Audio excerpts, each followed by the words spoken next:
Welcome back to my channel car tech. आज दोस्तों मैं आपसे बात करूंगा अपने कार ओनरशिप की, क्रेटा की। और 5 इयर्स तो मुझे हो चुके हैं एंड 66,000 अभी तक चल चुकी है गाड़ी। इन दिस इंटायर टाइम पे मैंने क्या मेंटेनेंस में खर्चा किया है और कार ने कैसे परफॉर्म किया है, मैं उसके बारे में आज आपको डिस्कशन करूंगा।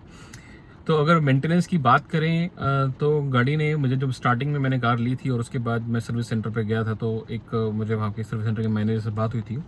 तो उन्होंने मुझे कहा था कि 62 पैसे पर किलोमीटर की रनिंग कॉस्ट है इस कार की। सो आपको इतना कोई बहुत बड़ा मेंटेनेंस का इशू नहीं आएगा कभी गाड़ी में। एंड ऑल्सो इसके बाद जो एक्स्ट्रा खर्चे आते हैं उन खर्चों में आपके टायर्स हो जाते हैं, क्योंकि टायर्स एक एडिशनल चीज़ होती है जो कि ओवर द टाइम घिसती है और उसको आपको चेंज करना होता है।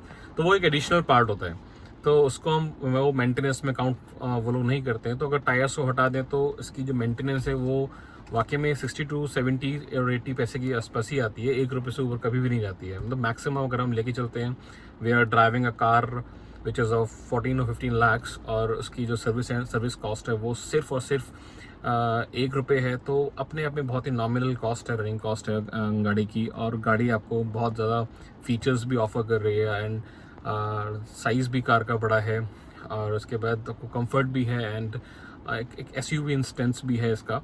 और अब क्योंकि इंडियन रोड्स में बहुत गड्ढे कई बार पहले होते थे, अब तो रोड्स बहुत अच्छी हो चुकी हैं, तो उसमें this SUV helps really a lot, क्योंकि उसका ग्राउंड क्लियरेंस है वो बहुत अच्छा है। तो कभी कोई किसी भी स्पीड ब्रेकर पे या गड्ढों में कोई इशू नहीं आता है।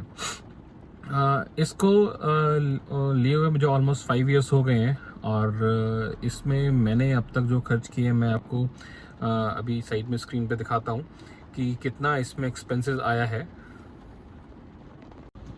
इसमें जो 5 इयर्स में मेंटेनेंस कॉस्ट आया है, उसमें फर्स्ट 3 सर्विस जो थी इसकी वो फ्री थी। सर्विस चार्ज नहीं था, जो कि ये पहले बीच में 18 था, अब शायद और बढ़ गया, 2200 रुपये के आसपास हो चुका है, 2200 के आसपास है। तो जो मुझे पहली सर्विस की कॉस्ट थी वो तो 0 रुपीज़ थी 1500 किलोमीटर्स पे। एंड उसके बाद जो नेक्स्ट सर्विस थी which was a 10,000 kilometre service, वो 4,000 रुपीज़ के आसपास पड़ी थी, जस्ट 40 पैसे। एंड उसके बाद अगेन जो थर्ड फ्री सर्विस थी वो 2700 रुपीज़ में पड़ी थी। और इसमें नॉर्मल कुछ भी बहुत बड़ा चेंज नहीं था। जो नॉर्मल सर्विस होती है, oil change and coolant change, तो ये सब चीज़ें ही इसमें तब तक हो रही थी। अपना इसके ज़्यादा इसमें कुछ और ज़रूरत नहीं पड़ी है। और उसके बाद जो मेरी फोर्थ सर्विस थी 30,000 किलोमीटर वाली, उसमें उन्होंने मुझे ब्रेक पैड्स चेंज किए थे। उन्होंने कहा कि ब्रेक्स आर गॉन, तो आपको वो चेंज करने पड़ेंगे। तो मुझे फ़ोन किया था, आई सेड, क्योंकि ब्रेक्स एक ऐसी चीज़ है जिससे हम कभी भी कॉम्प्रोमाइज़ नहीं कर सकते, तो मैंने उसको चेंज कराया। दो मुझे नहीं लग रहा था कि 30,000 किलोमीटर्स पे ब्रेक जाएंगे, तो पर स्टिल रिस्क नहीं लेना चाहिए, तो मैंने रिस्क नहीं लिया। और नॉर्मल सर्विस मेरी 8,000 जो आज के रेट में जो उसका कॉस्ट आती है, उसके बाद से 8,000 के आसपास है। 8,000, 7,000, 8,000 ये इसकी कॉस्ट रहती है।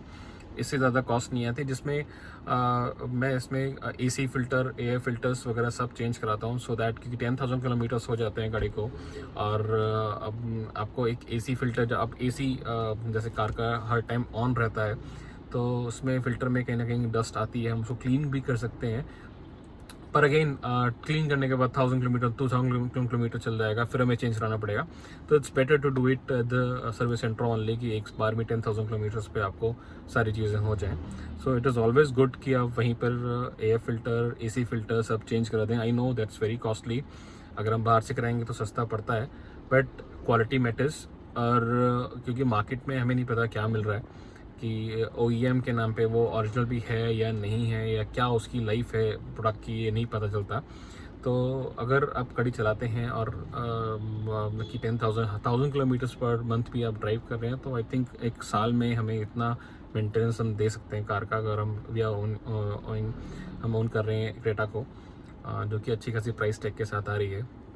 तो 8,000 rupees is not a big amount for the service, और जिसमें आपको नॉर्मल सर्विस मिल रही है।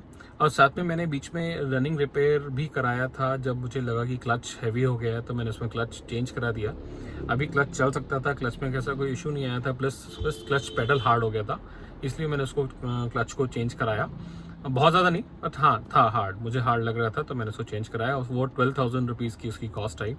और मेजर मैंने इसमें सिर्फ टायर्स लगवाए हैं जो कि ब्रिजस्टोन के मैंने चेंज, क्योंकि इनिशियली जो मेरे पास आए थे टायर्स, स्टॉक टायर्स थे, वो गुडियर के थे और गुडियर के टायर्स में बहुत पंक्चर हुआ और लगा कि इसकी क्वालिटी गुडियर ने बहुत गिरा दी है या फिर बल्क में दे रहे हैं तो बहुत अच्छी क्वालिटी नहीं दे रहे हैं। पर इसके बाद मैंने आई और टुक द ब्रिजस्टोन, जो कि जापानीज़ कंपनी है और इसका जो ब्रांड नेम है बहुत अच्छा है एंड इसकी जो लाइफ है वो भी कंपनी मतलब कि क्लेम करती है 60,000 किलोमीटर्स बड़ी इजीली ये क्लॉक करते हैं। तो जो मेरे टायर्स थे 40,000 पे मैंने चेंज कर दिए बिकॉज बहुत बार पंचर हो चुके थे, चारों टायर्स में पंचर हो चुके थे। तो इट वाज लाइक कि अब चेंज कर देने चाहिए बिकॉज बहुत दिन नहीं चल पाते टायर्स। तो 22,000 के टायर्स हैं और एक क्लच को मैंने चेंज कराया था, तो यही मेरे मेजर एक्स्ट्रा खर्चे हुए हैं otherwise other than the normal service.